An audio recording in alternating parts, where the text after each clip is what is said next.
안녕하십니까. 영등이동, 삼성동, 부송동을 지역구로 하는 이명택 의원입니다. 발언 기회를 주신 조규대 의장님과 선배 동료 의원님들께 감사드립니다. 본 의원은 함나 장전마을 문제가 알려지기 시작한 2016년 말부터 비료공장 금강농산과 관련해 주 원료로 사용된 KTNG의 연초박에 많은 관심을 갖고 조사를 진행했습니다. 비료공장에서 10년 넘게 근무한 직원의 증언에 따르면 200kg 박스 70개 분량의 연초박이 이틀에 한 번꼴로 대형 트럭에 실려왔고 연초박 50% 정도와 다른 재료 50% 정도를 섞어 유기질 비료를 생산하였다고 합니다. 그런 이유로 본 의원은 2017년 4월 국회의원실을 통해 KTNG가 금강농산에 유탁 처리한 연초박의 공급량 파악을 위해 자료 요청을 하였으나 사기업인 관계로 제출 거부하여 확인할 길이 없었습니다. 그러던 중 최근에 여러 루트를 통해서 KTNG 강주공장, 신탄진 공장 등에서 수천 톤의 연초박을 금강농산에 꾸준히 공급한 사실을 일부 확인할 수 있었습니다. 현재도 전국 6개 비료공장으로 공급되고 있지만 업체명은 공개를 거부하고 있습니다. 이 대목에서 중요한 것은 금강농산이 연초박에 대해 익산시에 신고한 내용입니다. 익산시가 제출한 2001년부터 2016년까지 금강농산 생산비료 및 취급원료 현황 자료에 따르면 금강농산은 2003년부터 2016년까지 연초박으로 퇴비를 만들었다고 보고하고 있습니다. 하지만 이는 허위 보고였습니다. 금강농산은 연초박으로 퇴비를 만든 것이 아니라 380도 고온열을 가해 유기질 비료를 만들었습니다.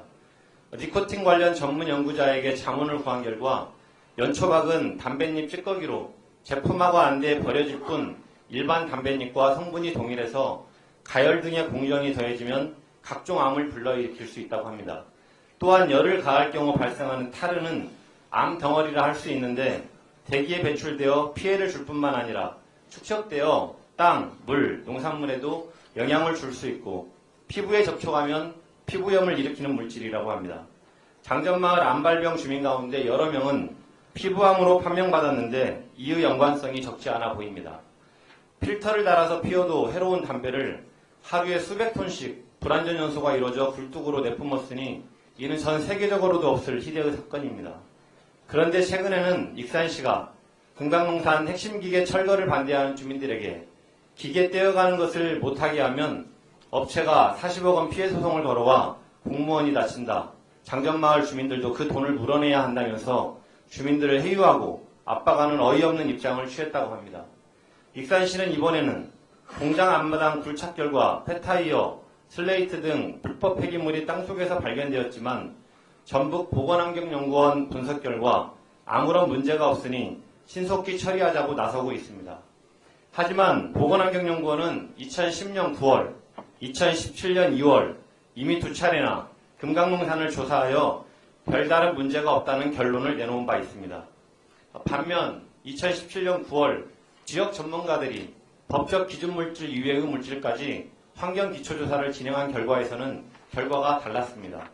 발암물질인 파물질 14종과 1급 발암물질 벤조피렌 A와 이것이 다량 검출되었고 원료인 피마자박 분해 결과 발암물질 3종과 독성물질 리신이 확인되었습니다. 또한 연초박에 열을 가해 분해한 결과 발암물질 2종이 확인되었고 공장과 마을에서 담배 특이성을 가진 TSNA도 발견되었습니다. 보건환경연구원의 경우 법적 기준 물질들만 조사하기 때문에 조사 결과는 한계가 극명해 신뢰할 수 없습니다. 건강 문제를 일으키는 것은 법적인 테두리에 없는 물질들입니다. 그렇기 때문에 사람의 건강에 영향을 미칠 가능성이 있는 물질에 대한 포괄적인 조사가 반드시 필요합니다. 익산시는 민관협의회에서 결정한 대로 불법 매립 폐기물에 대해 반드시 전문기관의 토양 전수조사를 진행해야 합니다. 또한 환경부 정밀 역학조사에서는 연초박에 열을 가했을 때 발생할 수 있는 유해 성분 등에 대해서는 조사가 충분히 이루어지지 않았기 때문에 반드시 연초박 관련 별도의 추가 정밀 조사가 필요합니다.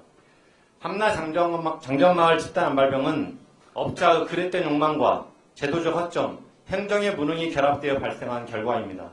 익산시는 주민을 2번 죽이는 룰을 범하지 않기를 바랍니다. 부디 주민의 요구에 귀 기울여 억울한 죽음에 원망이 없도록 해주시기 바랍니다. 이상으로 발언을 마치겠습니다. 경청해 주셔서 감사합니다.